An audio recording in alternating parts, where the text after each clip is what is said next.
Hey guys, it's Ted Bogert. We are back with the TED Show, show number 5 for today. Listen, you guys have lots of needs, and I want to make sure that the people get to know you. This project's very personal to me. It's all part of Ted's community, Real Second Chance, which you guys know are my pet, my passion projects. We have Dr. Michael Timmons on the show today.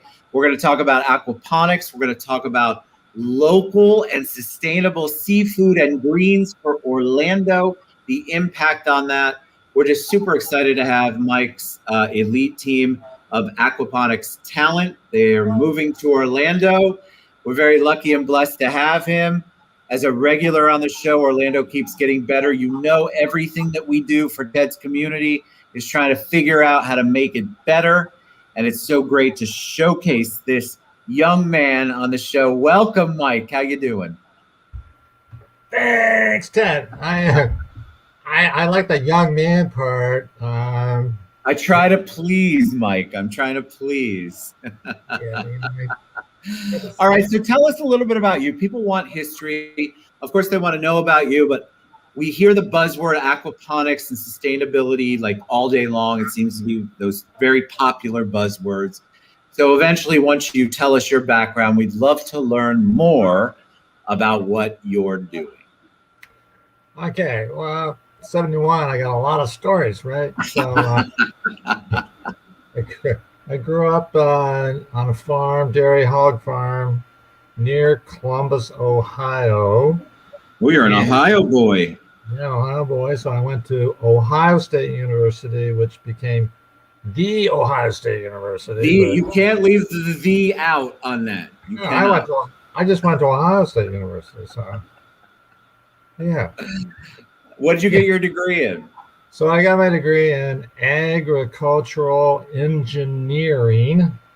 Why? Tell me. Like, I'm fascinated by this. That's not something that you normally see people choose. So where did you get the passion to want that to be your vocation and your focus? Well, actually, it's from my grandfather. My grandfather was an entrepreneur, and he had multiple dairy farms that fed the milk to a dairy processing plant, and then he and my father distributed milk all around Central Ohio. And I was a third of 4 boys.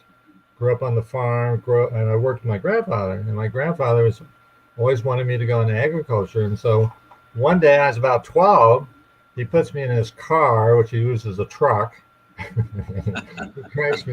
He drives me back to. He had 4 test plots of corn, field corn. They were different fertilizer treatments, and you could actually see the difference in growth. And he says, "Now look, Mike, see the difference? See the difference here in the growth rates? Now get interested in agriculture." And I'm going like, oh, "I'm pretty interested in agriculture. I mean, like, I've always been interested in like growing things. I love to grow things. I love food, and then I was always pretty good in math and science. So math and science and growing things and feeding people and growing up on a farm and agricultural engineering. It turns out every state has a land grant university, and every land grant university typically will have a Department of Agricultural Engineering, which is what is agricultural engineering? Well, Liz, tell us. I'm still here, but I want people to see you. Yeah, so agricultural engineering, applied physics to problems associated with, quote, production agriculture. That's what I did. So I graduated from Ohio State. Then I went to, that was right when the aerospace industry shut down. So there was thousands and thousands and thousands of extra engineers. So I started applying, and I got like 72 rejection letters. So I ended up, I saw an advertisement at the University of Hawaii in Manoa and Honolulu, and it said half-time research assistant. I went, half-time in Hawaii, that's probably a pretty good idea. God, that sounds beautiful. Yeah, so I went down there, and I turned out like that was actually in graduate school. So I ended up in graduate school and not really knowing it. And so then I got a master's degree there. Met my wife on the tennis court. Oh, that's a great Yes, she's story. Japanese, so she's kind of guided my life to some degree. The last 47 years, right? So she God says bless you. 47 years. 47 years, right? Amazing. 3 children, 4 grandchildren. They all got jobs. They don't live with That's a me. blessing. Yeah, they all got jobs. So how So did you get into, so there's agricultural, and then how did you make the shift to aquaponics? And do us a favor, for those of us who don't know, define aquaponics, because it's that buzzword I mentioned before, and I think a lot of people think they know, but they don't. yeah, so aquaponics, almost almost everyone thinks they know what it is, don't know what it is. Okay, so ponics is a key word. So ponics is growing things in water. Ponics and hydroponics is growing ponically things with water. Soilless culture. That's hydroponics. Hydroponics is grows the plants with inorganic fertilizers in a very, very controlled, tightly controlled system. pH, macro, micronutrients, 17 of those at specific concentration values. And it works out really well because you have separated the plant from what you might call a dirty, get it? A dirty Yes. environment. Okay. Got you I get it, and I like it. Very good. I just came up with that. Yeah, that's what they use that. Okay. So my mentor and my PhD advisor at Cornell University, I got my PhD at Cornell. His name is Lou Albright, and he was in hydroponics. Him and a guy named Bob Langens in the Department of Integrated Plant Science created the Controlled Environment Agriculture Program, which became worldwide famous, which is really hydroponics, right? And so, but I focused over onto recirculating aquaculture systems, which is growing fish, and the water goes around in a circle like a swimming pool, and you can produce a lot of fish in a really small area. So we use maybe 1/5000th of the water to produce fish that conventional fish production would use in 1% of the land area. Hydroponics, soilless culture of plants, uses about 90% less water than conventional vegetable production, and again, about 90% less land area. But both of these are very technical and very intense. Yes. And the one thing for 30 years that Dr. Albright and I would agree on is like recirculating aquaculture, RAS. There's a book on it that I wrote called The Yellow Oh, Book. you did? You wrote a book? Say it isn't so. Tell us what the book is. Yeah. So that's another story, but there's like 16,000 of these books out around the world. Whew. So this is the book. And so this is RAS, which is fish culture, which is really technical. And then you got hydroponics. And so the one thing we'd agree on is if you got one really complicated system, RAS, you got another really complicated system, which is hydroponics. The one thing you don't want to do is combine them. So guess what you did? No? Come on. Okay. But it's really funny, right? Because I teach short courses. You know, how you do this. I've been doing this for a long time. Yellow book, that's the textbook.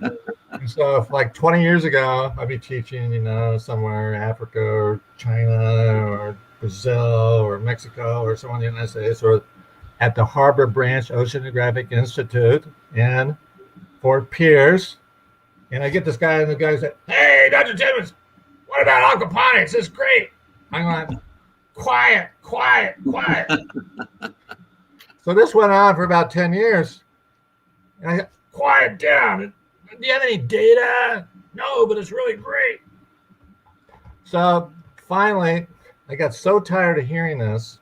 I got so tired of it. I went, okay, we will run controlled research like scientists do, where you have a control and you have the treatment, and then you compare them and you do and analyze the data statistically. So guess what? We ran these controlled experiments. Did you fall in love with aquaponics at that moment? Yeah, guys, the data under controlled research conditions said there is no difference in the productivity between hydroponics, which is really, really complicated and uses inorganic fertilizers, and aquaponics, where you do nothing. You just take the fish water and you give it to the plants. They go, we are so happy.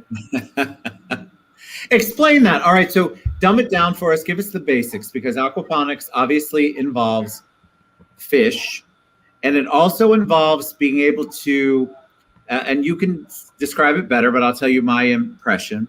You have a community, and we'll use our local community. There's a lot of them where there is not any real sustainable food growth. There isn't any kind of produce available. You have to go outside of the area, which is not conducive to the people who live in the area. And so aquaponics, to me, you've got the fish, you're creating sustainable greens, you're obviously creating sustainable seafood. But how does that actually work? You just throw fish in a tank and you hope for the best. It's much more scientific than that. No, you got it perfectly. That's the shocking thing. You can teach aquaponics stuff, but to embellish in what you said a little bit, okay? You feed the fish. You got that, right? You feed the fish. Yes, feed the fish. The fish assimilate what nutrients they want, and they grow, and then you harvest them. And so they, in round numbers, they capture about half of the nutrients you feed them. So the other nutrients are discharged. In conventional fish production and RAS, those nutrients are discharged into the environment. Not good. Okay. No, that's not good. But in aquaponics, instead of discharging these nutrients and wastewaters into the environment, you actually send them over to the plants, and the plants go, whoa, we're so happy, because these are organic nutrients, and our mother said we're supposed to eat organic food. So, Yes, so the little tomato says to the big tomato, I'm so happy because I'm getting organic nutrients, and I taste so good. So you can I know, it's so amazing. So it's so good. I love it. I think you could actually design the plant system to perfectly match the fish system, so that there's 100% capture of all the macro and micronutrients, including carbon dioxide. Because when you breathe, okay, Ted, breathe. Okay, you just breathed out a whole bunch of carbon dioxide. I did. That's right. Where did that carbon dioxide come from? God, I hope my body. Yeah, but where did that come from? What you ate. So about 80 or 90% of what you eat is carbon, organic carbon. Eventually that turns into carbon dioxide. I did not know that. See, this is why Dr. Michael Timmons is telling us this stuff on the show today. So tell me, I want to know, people had a lot of questions, right? Because we know that we're coming into the Orlando community. We have in my opinion, we have a solution to some of the challenges that certain communities have. So when you come into a community, when aquaponics comes in, how does that actually directly affect the community itself? How does it impact the community? I bring an aquaponics, we bring the sustainable aquaponics system to, let's say, the Paramore district. I'll use that as an example because that's right to my left. How does that actually really, truly, positively impact them, and how does that work? Well, I might get kind of emotional on this because I'm actually very, very serious on this regard. The successful societies for the millennials have always been based upon agriculture. And typically, like 90% of your population be involved in production agriculture. Then you go to industrialization, and then you get less and less people involved in agriculture. And agriculture gets more commercial and more mechanical, more large scale, to where you end up with maybe 3 or 4% of the people producing all the food for the country. Okay? Well, that's where we are today. And so we have displaced our whole population from producing food and fiber. And so how it relates now to, say, downtown Orlando or the Paramore district, is that we start to actually engage the local people in producing their own food. And so that can be done very intensely. It's going to involve, it can involve the whole community. And so they start to grow their own food. And so they're not bringing it in from Mexico or from California because it's produced locally and consumed locally. And then that becomes a whole new, it's actually a whole new revolution. So it was, so it's almost like we have found the wheel, the wheel, because we're actually flipping society now back to local and sustainable food production. I mean, we have 2 billion. We had to find some way to feed 2 billion more people in the next 30 or so years. So I tell you this, right? When people don't have food to eat, they get really angry. Most definitely. So this is the way that we can produce food locally and sustainably and responsibly and build it from the community base and go up. And the other nice thing, Ted, is that the jobs that are created are a whole range. Okay, it's from the, call it the least demanding level, which would apply to challenge people, for example. That gives them meaningful employment opportunity, so that they start to develop the self-respect, and I'm contributing to my community, and I'm doing something very useful. And then the computer scientists with 3 PhD degrees, because we actually monitor and control our systems from the cloud, so that we see what's happening and we can be proactive in responding to a need that the animals or the plants have before they actually express it in terms of a detriment to their growth. So it's just like your children, right? You go, how do you feel? How do you feel?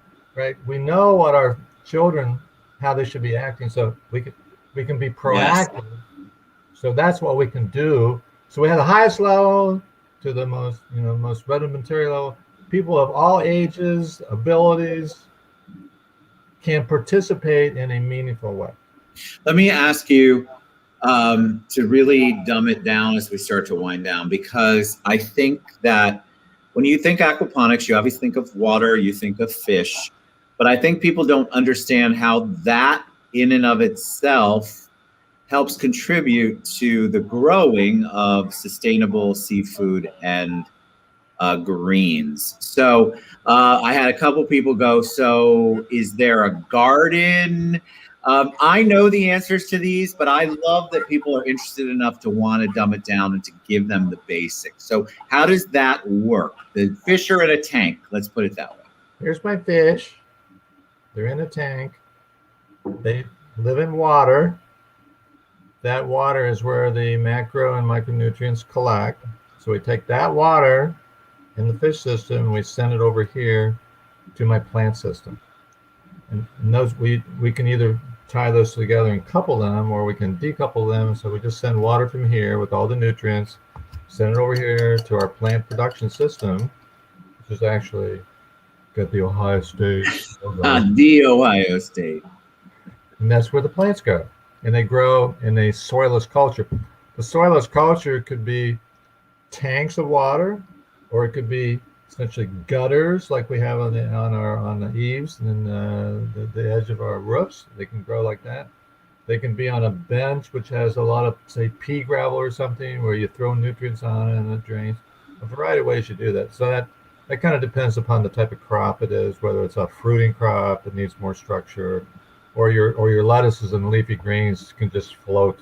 That's the easiest way to do it. I think people don't understand that. So I love the fact that you explained that, because I think people understand the thought process of having that controlled, contained system that is very productive.